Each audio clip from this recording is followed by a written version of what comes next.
Hello दोस्तों, कैसे हैं सब। मैं हिमांशु स्वागत करता हूं आप सबका आपके अपने चैनल कॉमिक वर्ल्ड पर।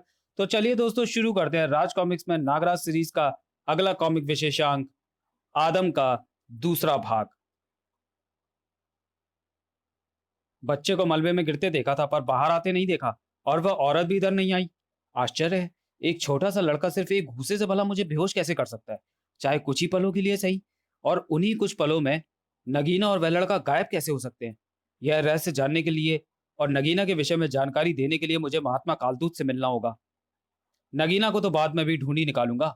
उफ, ना जाने कौन था वह शैतान, पर वह मुझसे शक्ति कैसे ले गया। खैर, जिंदा तो छोड़ गया ना। यह भी अच्छा हुआ कि नागराज के संभलने से पहले मैं संभल गई और तंत्र शक्ति से बाहर आ गई। क्षण ऊर्जा ने मुझे अब ज्यादा तो नहीं, पर इतनी शक्ति तो दे ही दी है कि मैं अपने आप को कालदूत और नागराज की नजरों से छुपा सकूं। और अरे, यह जरूर उसी लड़के का खून और खाल होगी जो मैंने अनजाने में नोच ली है। और ये सामान्य ऊतक नहीं है। सामान्य ऊतक अंधेरे में नहीं चमकते। देखना पड़ेगा कि ये क्या चीज है। शायद इसके माध्यम से मैं उस शक्ति को दोबारा हासिल कर सकूं जो मुझसे फिलहाल खो गई है। और उसके बाद ना मुझे कालदूत का डर रहेगा और ना ही नागराज का। ओह, एकाएक मुझे अपना शरीर हल्का क्यों लग रहा है कि मैं उड़ नहीं पा रहा हूं। मेरी शक्तियां कम हो रही हैं, पर क्यों? क्या क्या ये भी उस लड़के के वार के कारण है? शुक्र है कि उसने मुझे तैरना नहीं भुला दिया। अब तो महात्मा कालदूत से मिलना और भी आवश्यक होता जा रहा है, क्योंकि इस बात का जवाब सिर्फ वे ही दे सकते हैं कि कौन है वो छोटा सा लड़का महात्मन। उसने सचमुच तुमको एक ही बार में बेहोश कर दिया? ये नहीं हो सकता। उस बालक के पास वह शक्ति नहीं हो सकती। जरूर कोई और बात है।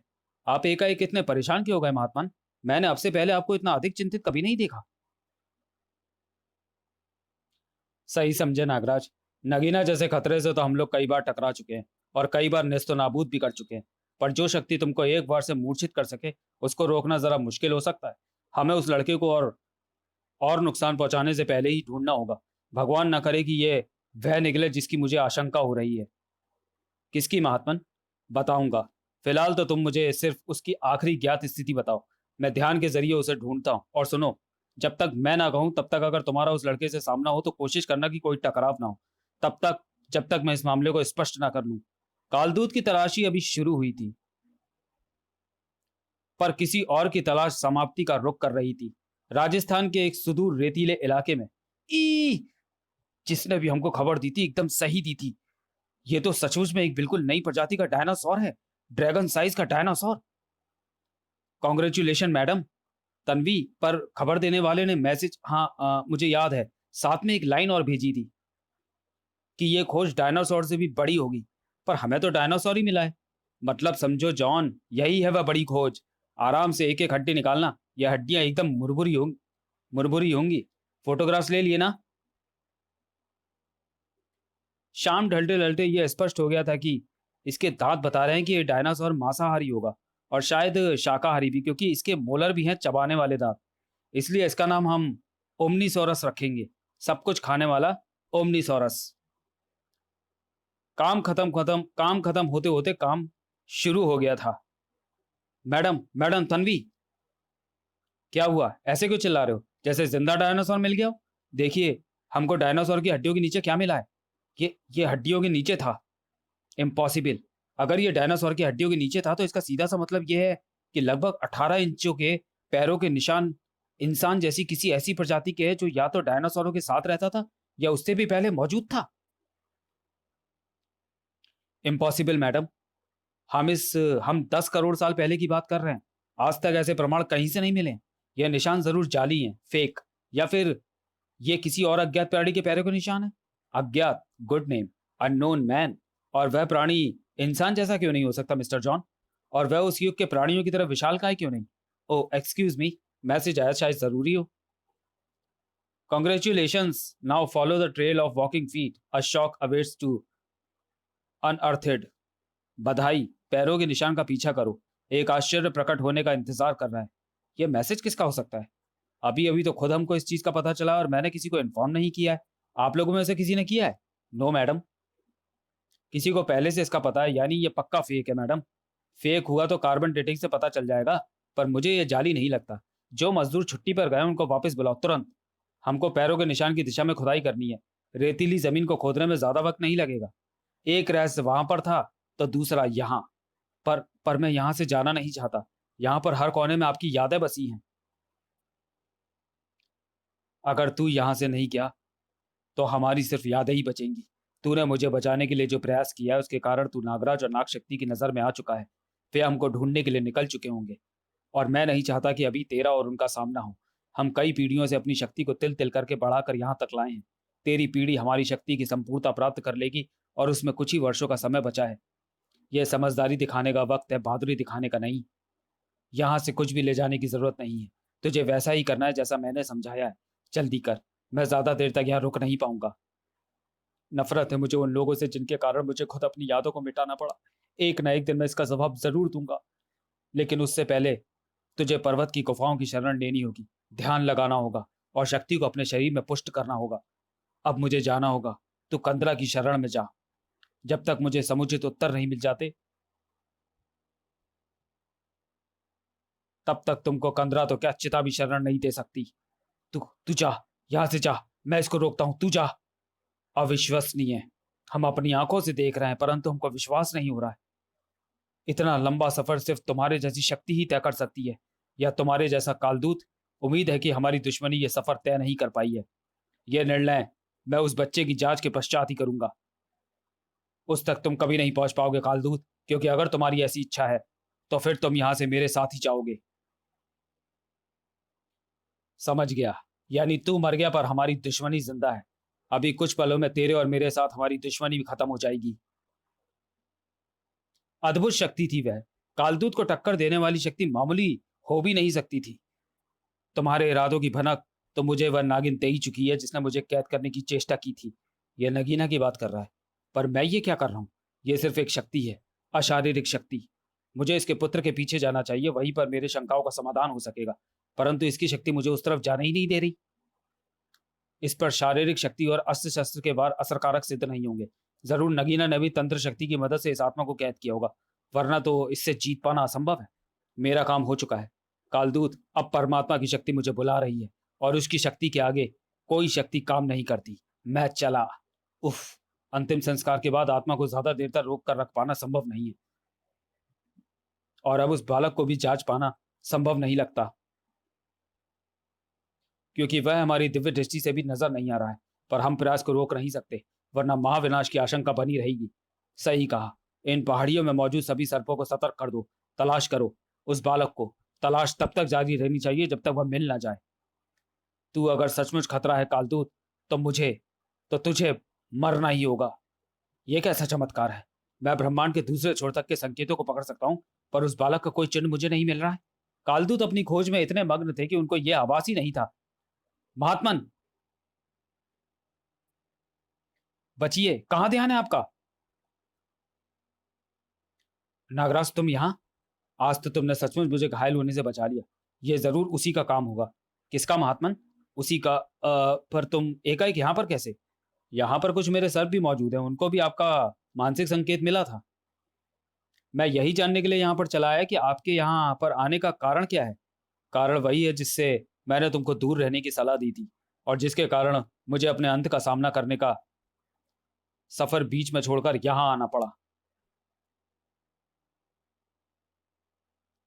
इस सिलसिले की शुरुआत आज से करोड़ों साल पहले हुई थी। हमारे जैसे सरीसृपों का विकास आज से लगभग 20 करोड़ वर्ष पहले उस काल में होना शुरू हुआ था जिसको मानव जुरासिक काल कहते हैं। पर उस वक्त से सरीसृप ही नहीं, और भी प्रजातियां पनप रही थी और विकसित हो रही थी। उनमें कई स्तनपायी भी शामिल थे, और उन स्तनपाइयों में सबसे तेज विकास हो रहा था आदम का। आदम देखने सुनने में आज के मानव जैसे ही था। शरीर का अनुपात वही था, और वह 2 पैरों पर चलता था। कमाल है, यानी मानव उस युग में भी थे। यह तथ्य तो अब तक अज्ञात है। अज्ञात ही रहता तो अच्छा था। पर आदम मानव के पूर्वज नहीं थे। एक मानव जैसी अलग प्रजाति थी, जैसे गोरिल्ला बंदर नहीं होता, या भेड़िया कुत्ता नहीं होता। आदम युग की सबसे खूंखार प्रजाति थी। उनकी लंबाई लगभग 15 फुट थी, और उसी अनुपात में शरीर और शारीरिक शक्ति भी। डायनासोर उनसे थर्राते थे। पर क्यों? क्योंकि वे मांसाहारी सरीसृपों को भी हाथों से चीरने की क्षमता रखते थे। उस युग में भोजन का मुख्य आधार जंगली वनस्पति और मांस ही था, और आदम दोनों का ही भक्षण करते थे। पर आदम ही सिर्फ मानव जैसी एकमात्र प्रजाति नहीं थी वैसी और भी प्रजातियां विकसित हो रही थी जो दिखने में मानवों जैसी थी और उनमें बुद्धिमत्ता भी थी। परंतु आदम ने तो जैसे स्वतंत्र विकास की कमर तोड़ने की कसम खा रखी थी। आदम शक्ति का एक ही काम था, विनाश। अगर एक पेड़ के फल भी खाने हो तो वे ये काम पूरा वन उजाड़ने के बाद करते थे। अगर एक सरीसृप का शिकार करना हो तो वे आनंद के लिए कुछ अन्य सरीसृपों को यूं ही मार गिराते थे। उस पौराणिक काल में कई मानव रूपी सभ्यताएं भी हम नागों के साथ साथ पनप रही थी। आदम जैसे खतरों से निपटने के लिए हमने और उन्होंने कई अद्भुत तरह के शस्त्र भी विकसित किए थे। पर आदम के पास एक अद्भुत शक्ति थी, किसी भी शक्ति को स्वीकार न करने की शक्ति। किसी भी तंत्र मंत्र या अस्त्र शस्त्र का असर उन पर तब तक नहीं होता था जब तक वे स्वयं ये विश्वास न कर लें कि वह चीज उनको मार सकती है। शुरुआती दौर में तो कई प्रजातियों को आदम को मारने में सफलता भी मिली, परंतु धीरे धीरे वे समझ गए कि उन शक्तियों को मानना या ना मानना उनके वश में है। तब से पासा उलट गया। आदम शक्ति ने विकास के चक्र की धुरियों को तोड़ना शुरू कर दिया। कई प्रजातियां उनके अकारण विनाश के कारण विलुप्त हो गई और कई विलुप्त होने के कगार पर पहुंच गई। नाग शक्ति भी इस दमन चक्र से अछूती नहीं थी। आदम शक्ति ने नागों की प्रगति को भी अवरुद्ध कर दिया था। एक समय तो यह लगने लगा था कि अपने अंदर इच्छाधारी और अन्य कई चमत्कारी शक्तियों को विकसित करने के बावजूद भी नाग शक्ति मिट जाएगी, और साथ ही साथ कई अन्य ऐसी प्रजातियां और भी। यह निर्णय लेने का वक्त आ गया था कि आदम को एक घातक रोग मानकर महामारी की तरह जड़ से नष्ट कर दिया जाए, और इसमें सभी बुद्धिमान प्रजातियां एकजुट थीं। निर्णय लेना तो आसान था, पर उसका कार्यान्वयन इतना आसान नहीं था, क्योंकि एक तो आदम जाति किसी भी शक्ति को मानती नहीं थी, और दूसरे उनकी बस्तियां पृथ्वी के हर सुदूर कोने में फैली हुई थी, चाहे वह गर्मी से तपता रेतीला इलाका हो या सनातन बर्फ से ढका ध्रुवीय क्षेत्र। अन्य प्रजातियों के हमलों ने आदम जाति को और भड़का दिया, और उन्होंने हमले और तेज कर दिए। कुछ लाख वर्षों तक तो ऐसा लगा मानो अन्य प्रजातियों ने अपनी ही विनाश गति को सेमी गति दे दी हो। पृथ्वी पर जीवन का स्वतंत्र विकास खतरे में था, और ऐसी स्थिति में मुझे जगाया गया। उस वक्त तक मैं महात्मा कालदूत नहीं था, बल्कि योद्धा कालदूत था, जो तपस्या के माध्यम से महात्मा कालदूत बनने की चेष्टा कर रहा था। पूरी परिस्थिति समझने के पश्चात मैंने अन्य प्रजातियों के नेतृत्व के बीड़ा उठा लिया, और एक भीषण युद्ध से पूरी पृथ्वी गूंज उठी। पर वह महायुद्ध कई लाख वर्षों तक चला, और उसमें किसी हथियार का प्रयोग नहीं हुआ, क्योंकि आदम हथियारों का प्रयोग करते नहीं थे और हमारे हथियार उन पर बेकार थे। हिमयुग की शुरुआत हो चुकी थी। पृथ्वी बर्फ से ढक रही थी। हमने अपने शारीरिक बलों को जोड़ जोड़कर आदम जाति को विनाश के कगार पर ढकेलना शुरू कर दिया। हमको सफलता भी मिली। आदम की सिर्फ एक ऐसी बस्ती को छोड़कर जो कई किलोमीटर गहरी बर्फ में दब गई थी, हमने पूरी आदम जाति का सफाया कर दिया। आदम जाति अब विलुप्त हो चुकी थी, सिवाय एक बच्चे के। बच्चा? उसका क्या हुआ? हम जानते थे कि हमको किसी भी प्रजाति को विलुप्त करने का अधिकार नहीं है, इसलिए हमने उस बालक के शरीर से आदम शक्ति को निष्क्रिय करके उसको जीवित छोड़ दिया, उसके भाग्य के भरोसे। पर इससे भी तो उनकी प्रजाति एक तरह से समाप्ति हो गई। बगैर किसी जोड़े के तो उनकी प्रजाति बढ़ ही नहीं सकती थी। नहीं नागराज, आदम प्रजाति का एक रहस्यमय पहलू और भी था। उनमें पुरुष भी गर्भ धारण की क्षमता रखते थे।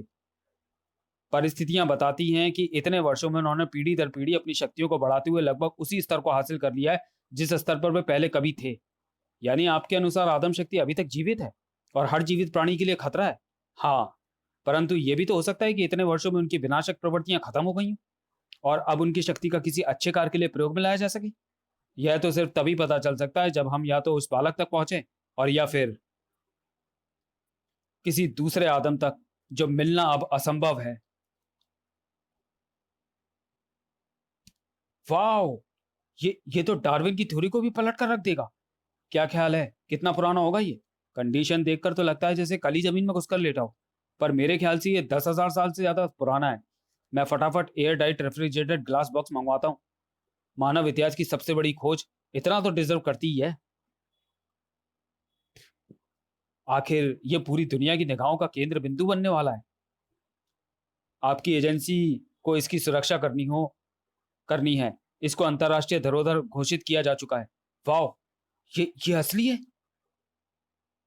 एकदम असली, और कार्बन टेस्ट के अनुसार करोड़ों वर्ष पुराना है।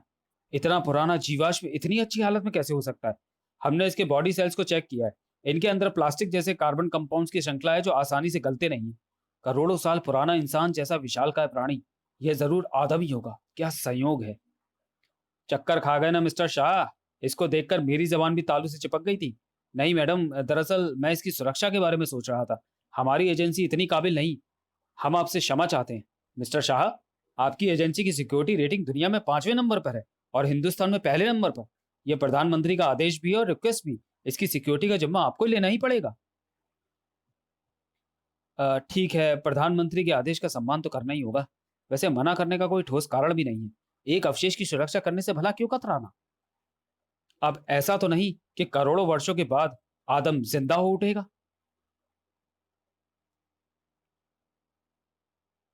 घबराएं मत, हम ऐसी स्थिति के लिए तैयार होकर आए हैं। इसके साइज को देखते हुए हम हाथी को बांधने वाली चेन साथ लेकर आए थे। पर यह जिंदा कैसे हो सकता है? ये तो बर्फ में भी नहीं दबा था कि सुप्तावस्था में जाकर बाहर आ गया हो। यह सोचना आपका काम है, हमारा काम तो सिर्फ इसको खतरे से सुरक्षित रखना है। लगता है हम इस स्थिति को संभाल नहीं पाएंगे। नागराज को नाग संकेत भेजना ही होगा।